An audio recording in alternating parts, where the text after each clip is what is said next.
کہ ہم حضرت عمر رضی اللہ تعالیٰ عنہ کی خدمت میں بیٹھے ہوئے تھے کہ آپ نے پوچھا کہ فتنے سے متعلق رسول اللہ صلی اللہ علیہ وسلم کی کوئی حدیث تم میں سے کسی کو یاد ہے؟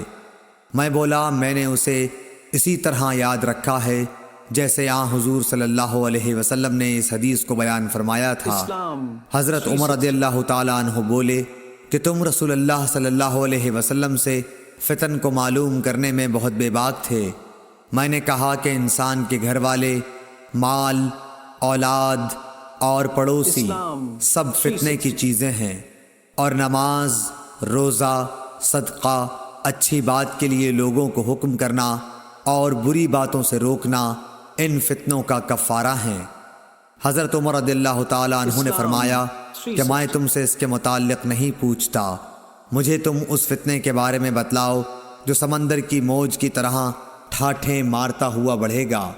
اس پر میں نے کہا کہ یا امیر المومنین، آپ اس سے خوف نہ کھائیے، آپ کے اور فتنے کے درمیان ایک بند دروازہ ہے۔ پوچھا گیا وہ دروازہ توڑ دیا جائے گا یا صرف کھولا جائے گا؟ میں نے کہا کہ توڑ دیا جائے گا۔ حضرت عمر رضی اللہ تعالیٰ عنہ بول اٹھے کہ پھر تو وہ کبھی بند نہیں ہو سکے گا۔ شفیق نے کہا کہ ہم نے حذیفہ سے پوچھا کیا حضرت عمر رضی اللہ تعالیٰ عنہ اس دروازے کے متعلق کچھ علم رکھتے تھے؟ تو انہوں نے کہا ہاں، بالکل اسی طرح جیسے دن کے بعد رات کے آنے کا۔ میں نے تم سے ایک ایسی حدیث بیان کی ہے جو قطعاً غلط نہیں ہے۔ ہمیں اس کے متعلق حذیفہ رضی اللہ تعالیٰ عنہ سے پوچھنے میں ڈر ہوتا تھا کہ دروازے سے کیا مراد ہے، اس لیے ہم نے مسروق سے کہا کہ وہ پوچھیں۔ انہوں نے دریافت کیا تو آپ نے بتایا کہ وہ دروازہ خود حضرت عمر رضی اللہ تعالیٰ عنہ ہی تھے۔